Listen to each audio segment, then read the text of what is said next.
Welcome back to 8 Cubes, the show where we talk about the 8 most important topics in Marvel Snap. I'm KMBest, he's Lambie Series. We have a great amount of card reviews to get through today, so we're going to start with Weapon H, which is a 7/14 with an ability that, when discarded, it comes back into your hand with a 2 lower cost, so 7 to 5 to 3 to 1, and then presumably to 0 to 0 to 0 to 0, and not to negative amounts of actual costing. Yes. This is a card that is quite striking because I feel like it's been a while since we got a traditional destroy card.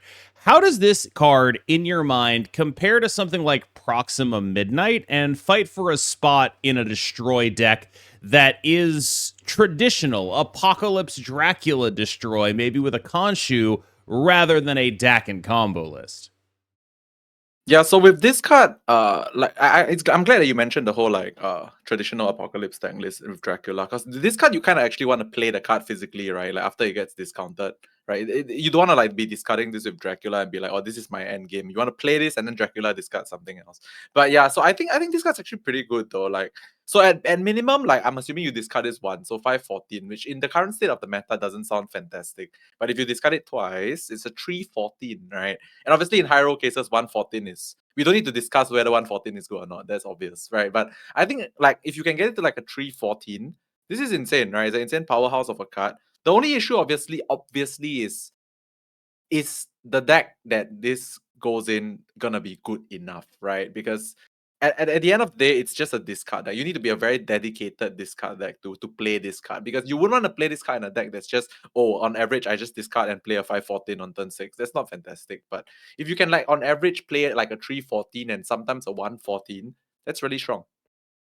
I think it speaks to the way in which discard cards are designed that it is so very difficult for me to imagine a way that any non-MODOK deck is going to play this card.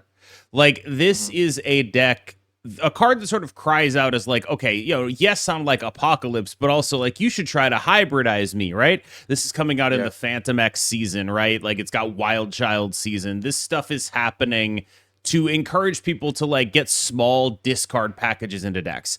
But the reason small discard packages don't work is because if you have part of the small discard package, that being the cards that discard, and not the cards that want to get discarded, what you have are totally unplayable cards in your mid-rangey deck, right? This is why when people play things like Black Knight and Ghost Rider, they often do so in the context of an Agatha list, which guarantees that they have the target in their hand every single time, so they don't have to worry about those games where they totally blow it.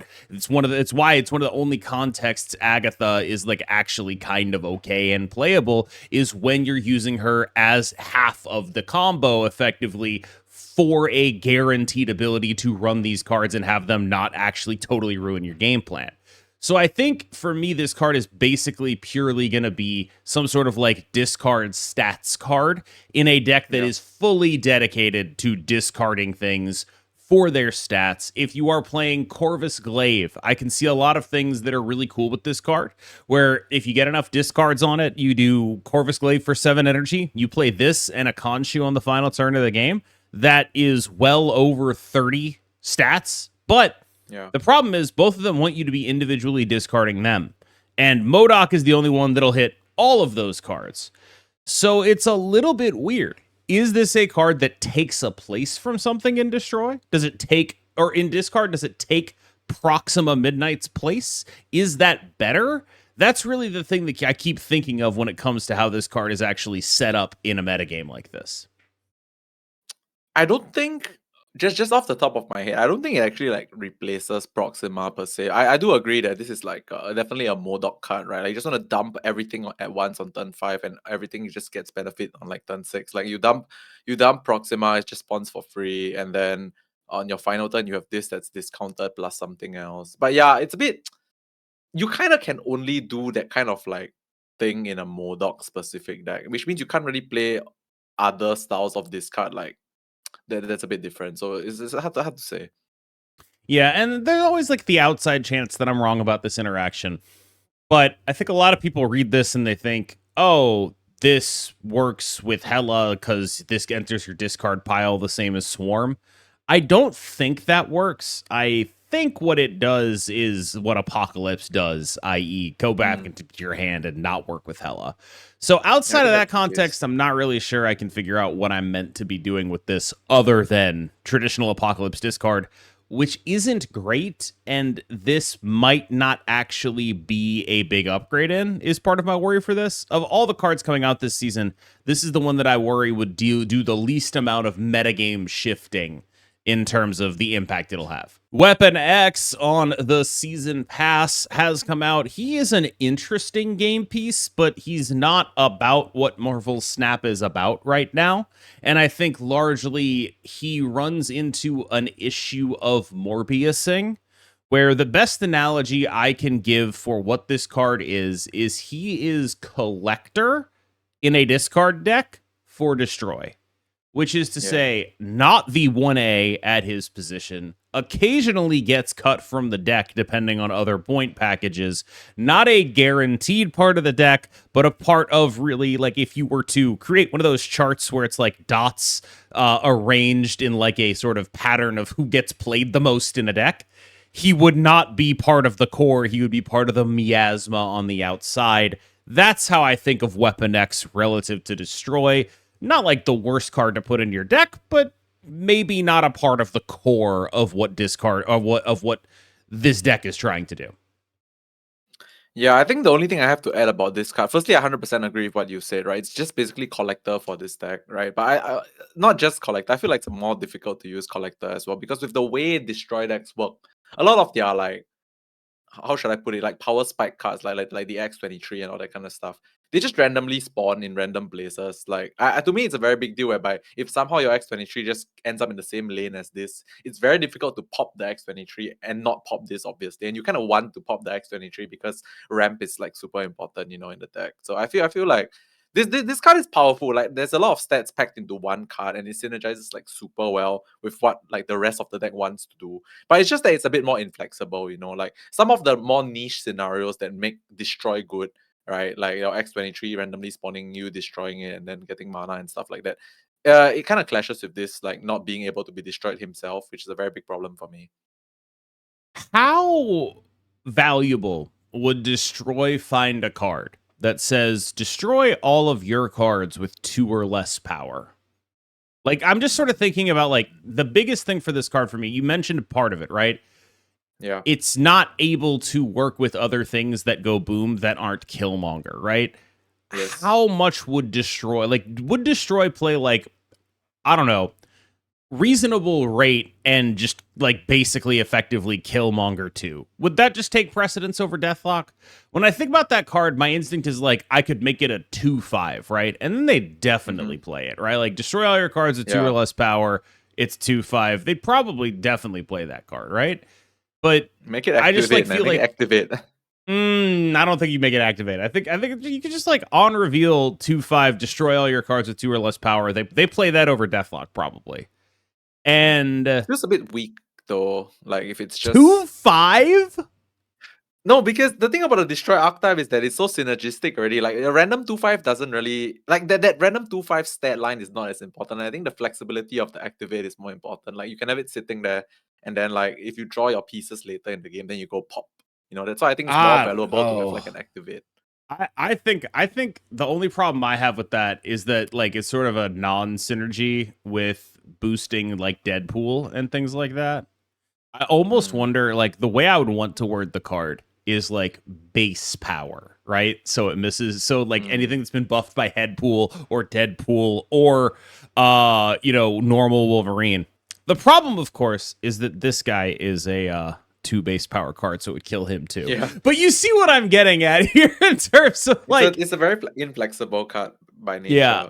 It needs support that is similar to Killmonger, but not Killmonger. Effectively, that is what the card needs, if you were to ask me the biggest thing they could do to make this card better. Agree. Perhaps the biggest dub of the season so far has been Chamber, a card that I think I can comfortably say is like a 4.5 star card, I suspect. This guy is single-handedly, well, with some deference to War Machine effectively getting buffed in the archetype, reviving the ramp decks. I don't know if I would say ramp is tier 1 so much as the you must be this tall to ride deck of the format, but I do think that it is a pretty reasonable amount of point output, and frankly, a shocking amount of interaction in the deck. You can play up to you can play up to 2 tech cards, and you can play the expensive ones. And I think that's important because not a lot of decks can afford to play both Enchantress and Cosmic Ghost Rider right now. And when I think about like the things that make ramp good, I can see metagames where that is like actually a pretty important part of why the deck makes sense. But largely, it just does a bunch of points. It has more interaction than a deck that does that amount of points you would expect to have. And it's just pretty consistently good at doing its output. I think it's just a really solid, consistent deck. And of course, Chamber helps a lot because you could just do Chamber, Electro, Blink the Electro in one lane, and then, maybe you got a War Machine or whatever. Then you just play like, War Machine. You play like a Infinite and First Steps Galactus in the other lane. And it's just like, I've got 2 lanes that have 30 in them. Deal with that. And it's like a lot of decks are just like not very good at that, especially if you get to pick your spots.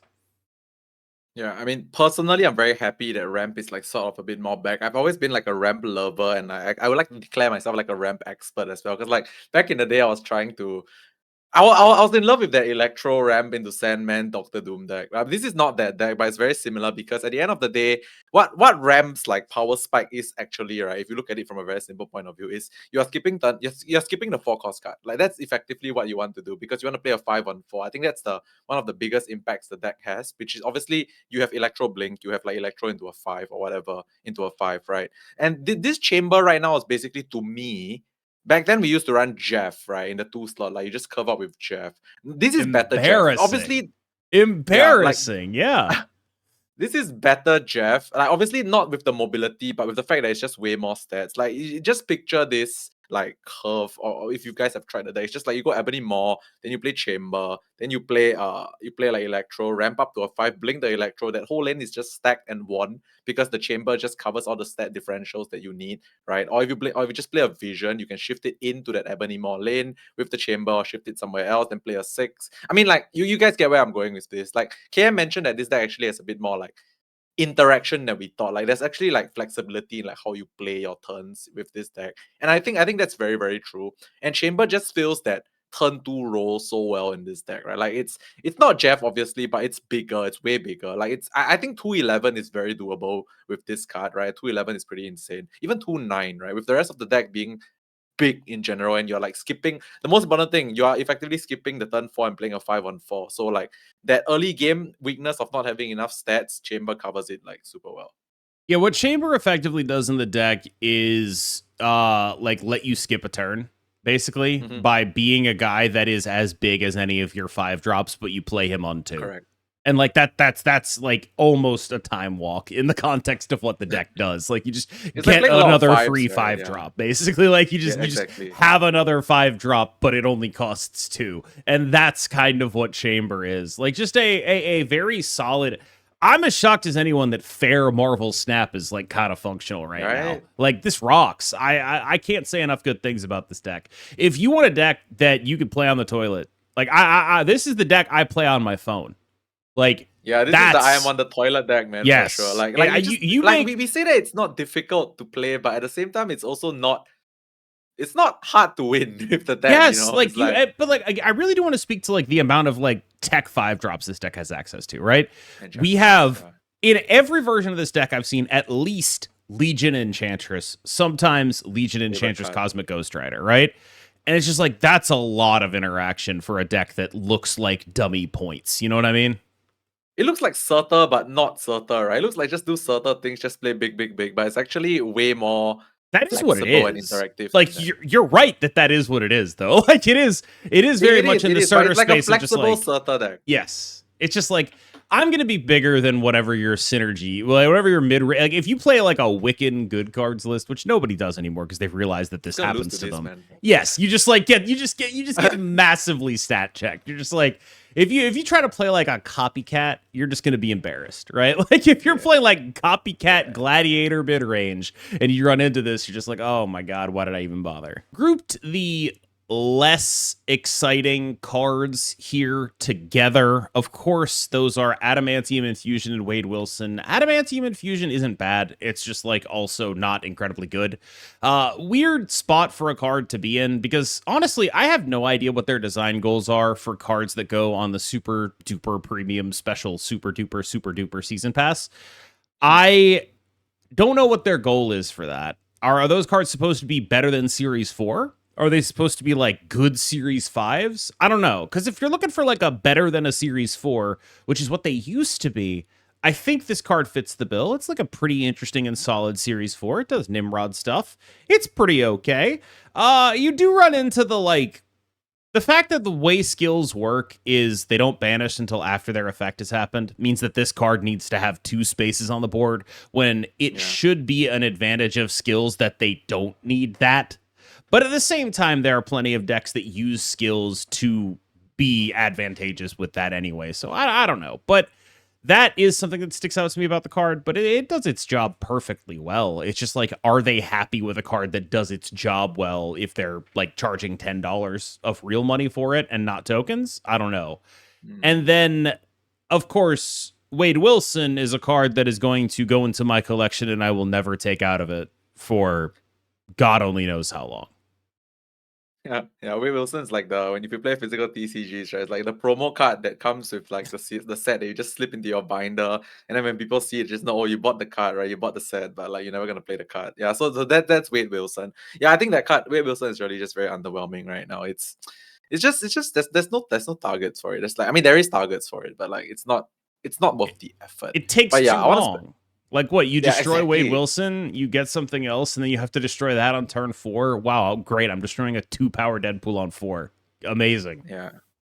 I mean, Adamantium Fusion to me, Infusion to me is one of those cards that like I think has a lot of potential. Just it's just one of those cards that like a bit similar to Wade in the sense you put it in your binder, but this one you actually will take it out eventually. Because I feel like there's bound to be a deck for this like eventually. Because the card is just good, like in my opinion, right? Like revive your highest power destroy card here, and like we mentioned in the previous video, the targeting is so important and it's like so crucial to destroy, which never has targeting, right? It's all just like random pops most of the time. So I think this guy's just like in the waiting room. I mean, we always say like cards just need like one good interaction to be good, but this one has that feel again of like one good interaction to be really strong. And then on another note, the Series 4 thing made me laugh a little bit just now because I feel like Series 5 is very obvious, like the card is just meant to be good. But if you look at all the Series 4 cards in the game, there's so many horrible ones like that are still there. Like if you guys can just like think of, yeah. I mean, Wade is the latest horrible one, but there's so many that are just still there that could just be like, I mean, they don't release in Series 3 anymore, obviously, but like I just think, I mean, they never did, but like they've never made cards straight to Series 3, but I think they make a lot of Series 4s that are just like there can be so many cards that can just be thrown straight into Series 3 and have zero impact. But like that's just my opinion. I almost think they should do that, right? Like they should just be like, here's a bunch of garbage. But there's probably just like some sort of calculus where it's like, if we do that, what we're doing is spending actual time that like we're gonna ask like Glenn Jones to spend any amount of his time making cards that don't make us money. And it's like, if I had Glenn Jones on my payroll, I would ask Glenn Jones to go make me money. You know what I mean? Like I would ask Glenn Jones to go do things that I could monetize and not things that are not things I could monetize. You just need to make a nice variant for the useless card, man. That's how it works out. All right, but anyway. Dude, that's actually what they did for Wade. All his variants are like him as like a hot anime guy. Like they're so sick. We talked a little bit about the ramp deck generally, but I want to talk about the metagame impacts of it because the biggest thing this deck does, I think, in terms of the metagame is say, hey, a lot of what has been agreed upon as correct is no longer necessarily true. And what I mean by that is cards like Shadow King and Deafening Chord are just not A1 against this deck. This is a deck that, like, yeah, okay, maybe you'll get to Deafening Chord the Chamber. Okay, you got it, right? Like, maybe you'll get to Shadow King the Chamber. Okay, you got it. But there's going to be a lot more pressure on your point output when you are playing a Shadow King Deafening Chord deck against this stuff.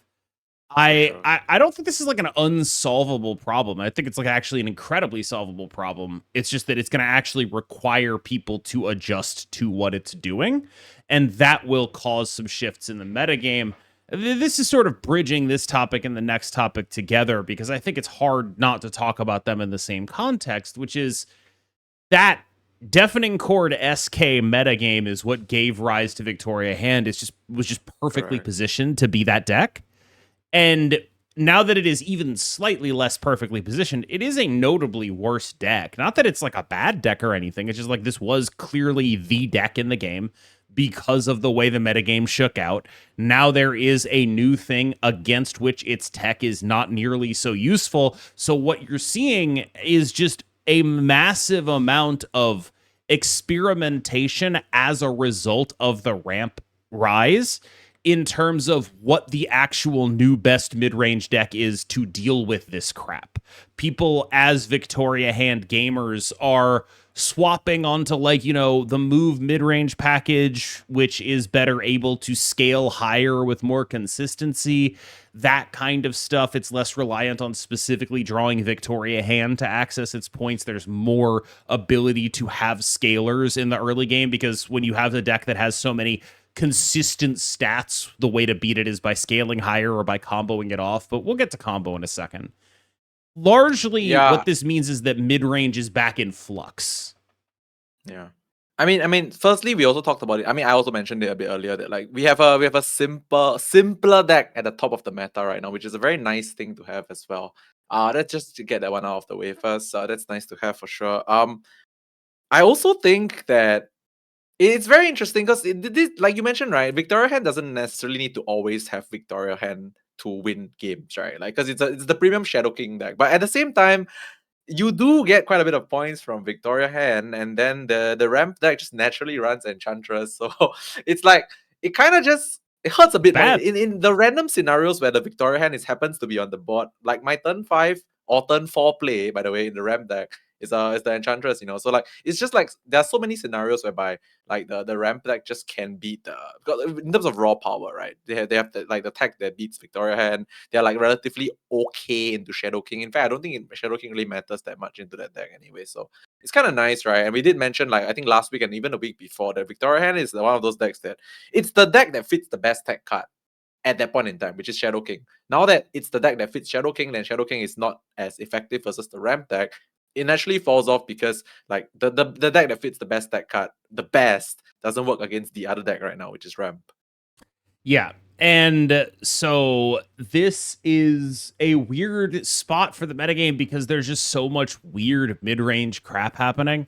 Like, there's move packages running around. People are playing zombieless zombies to like dodge Shadow King. That's something that stuck out to me. Sizer sent me a list. He was like, I've been doing really well with this list. And it's just the zombie deck, but instead of the zombie package, it's doing Annihilus stuff, right? And playing its own Shadow King. And it's like, So I that's get a it. werewolf deck, isn't it? It's just a Yeah, werewolf yeah. It's deck. just like, I get it. You want to be a Shadow King deck, but you can't do that if you're going to be the zombie stuff. So yeah, you're just going to do this instead. It's less points, but it makes sense, right? There's just a lot of experimentation in the mid-range space because there is need for it. The metagame is starting to move. Victoria Hand no longer has it in a chokehold because things outside of her control changed. And one of those things was that the move deck got nerfed, right? Like the loss of power on Human Torch does another thing to this metagame, which we talked about how mid-range is in flux because Victoria Hand is a little bit on a shakier foundation. Combo decks are also in flux because, like, probably about 3 weeks ago, everyone kind of realized that Move was just the biggest combo deck, and there wasn't really a good reason to be playing the other combo decks, and so you just ended up looking at, like, all right, I could play the other combo decks. I could play Shadow King in my Mr. Negative deck, but if I'm doing that, what's the point of playing Mr. Negative, right? Like, let's just go play Move instead. And that is now no longer true. Every other combo deck is back in play. Hela is back in play, for example. It's no longer getting stat gapped by Move. Like, there's just a lot going on in terms of combo right now that I think people haven't recognized because what's a really good way to beat a deck that's playing a static amount of points off of an Electro is playing some sort of multiplicative BS that they can't interact with. Granted, thanks to being an Enchantress and sometimes Cosmic Ghost Rider deck, those options are actually fewer than you think. Like, a lot of the Onslaught decks would be a natural counter to this, and instead they just aren't because Enchantress exists, which is kind of sick. But there are definitely ways to beat this deck that are combo related. For example, Derek has been playing a lot of Fall-in-One Man Spider, which I believe is the deck he used to get rank 1 last month, but he's been on it for a while. This is sort of, you remember when I talked about how Man Spider is just like, it's the right build of a deck away? I don't know that this is the right build of a deck, but it's getting really close to just being like, all right, this card is really problematic.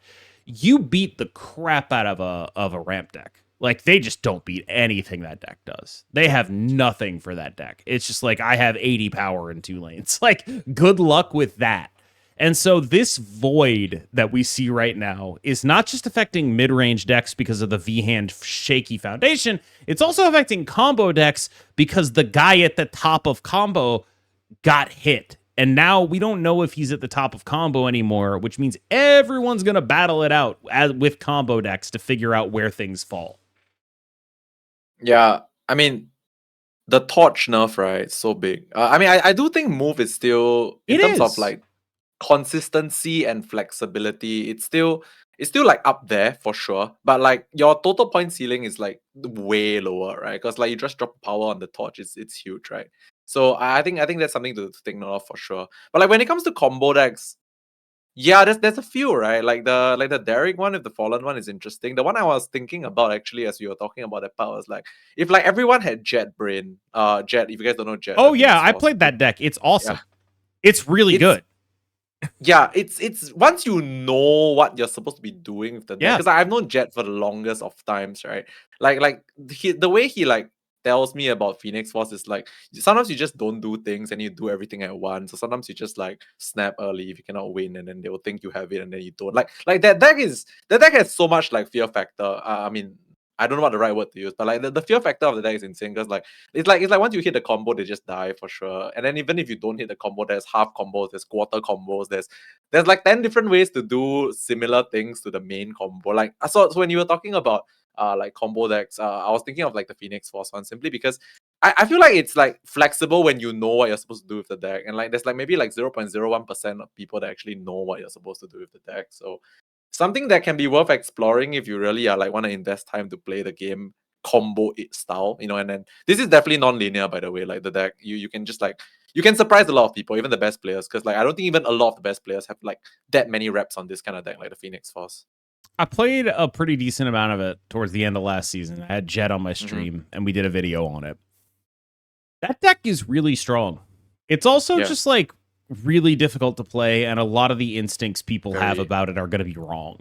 And that is a difficult thing to get over. Precon Grand Arena is out. I just generally wanted to say I think precons suck. A lot of people are talking about the balance of the precons. I'll be honest, I don't think that's that big of a deal. Like, I think that talking about the balance of the precons is a symptom of the fact that precons are not good for a game mode like this, much more than a, you know, actual necessary problem with the balance. So much as like, it's just, okay, look, I love playing precons.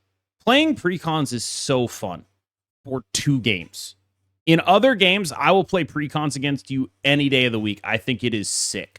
But once you get to the point of a large amount of people playing 1 million games or something like that with precons, it becomes very clear very quick that these are not necessarily, like, I think they could have done a better job with the balance, but I also don't think that it's reasonably possible for them to get 8 decks from 48 to 52% win rate or something like that. I think they could have done better than what they did, but I don't think that like the format allows them to succeed. And I'll tell you why. Because precons are fun when they're a breath of fresh air. But this is put in a game mode that requires grinding, which is the monetization of the game mode pushes against what the game mode is supposed to be, which is like this casual game night kind of thing. And then it's monetized in such a way where it's like, if you don't optimize these precons, brother, you are not getting the card. Yes, that's the problem, right? Like, they've designed what seems to be a casual game mode and then stuck competitive monetization on it. And it's like, I don't think you can do both of those things at once. That's basically my thing. I think if you are going to say winning matters, doing precons is bad. That is my fundamental belief. If you are going to say, we want you to enjoy this game mode, you can't force people to hyper optimize the way having like a Grand Arena rewards track tends to do. I also think they probably have too much time on this game mode. What's going to happen now is everyone's figured out it's been a few days, right? But by probably like 2 days in, everyone figured out what good decks are. Black Panther's the really easy one that's really good. And then Weapon X, according to basically every high-level player I've talked to who's actually spent time in the game mode, is actually stronger. It's just a lot harder to play, so nobody notices. I think that what people will come away from this as is like this mode is a failure because they'll spend 5 days in the solved meta and only 2 when people are actually experimenting, right? If the game mode was just 2 days, then most of the game mode wouldn't feel that way. But what's going to happen now is there's going to be more time spent in the solved meta and less time spent in the unsolved meta. And one way to cut that down would just be like, this should happen for 2 days. It shouldn't be monetized as heavily. And actually make it like a casual weekend game night. Like, actually do that instead. Because as is, I feel like their monetization is undermining what the goal of a mode like this is. If you went to FNM and played precons, nobody would whine about the balance of the precons. Like, that's ridiculous, right? Like, the idea of you being like, these precons are imbalanced, that's a ridiculous thing to happen in any other situation. And the reason it happens is because it's monetized in such a way where you have to give a shit about that. And I just think that's a problem. Yeah, I mean, I only really have one thing to add because I feel like you hit the nail on the head, which is like you mentioned the whole solved and unsolved meta thing and like the time frames in which it's solved and unsolved. This is really interesting because in competitive environments, okay, clearly this mode is not supposed to be that way, but it turns out that it ended up being that way, right? In competitive environments, like if you're like a competitor like me in like many card games, you will actually like lavish in the fact that the meta is a bit more solved because you know what to prepare for and thereby it's easier to win. But like you reduce the surprise, the fun, and like the discovery factor because like in a fun mode you want to have like more interesting and many new things to do constantly, correct? But like in competitive environments you want things to be the same so it's easier to prep, but that's a competitive mindset. But you also you mentioned prep.